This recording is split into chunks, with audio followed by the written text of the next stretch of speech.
Light year is the unit of dash அப்படின்னு சொல்லிட்டு கொடுத்துருக்காங்க. ஒளியாண்டு என்பது டேஷின் அலகாகும் அப்படின்னு சொல்லிட்டு கொடுத்துருக்காங்க.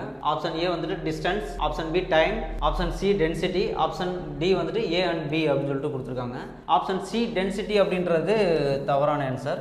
ஆப்ஷன் பி வந்துட்டு டைம் நேரம், அதுவும் வந்துட்டு தவறாக தான் இருக்குது. இப்போ பி வந்துட்டு தவறுனா இப்போ ஆப்ஷன் டியும் வந்துட்டு தப்பு தான். ஏ அண்டு பி அப்படின்றதும் தவறாக தான் இருக்குது. So light year is the unit of distance. ஒளியாண்டு என்பது தொலைவின் அலகாகும். Option A is the correct answer. 1 nautical mile is dash அப்படின்னு சொல்லிட்டு கொடுத்துருக்காங்க.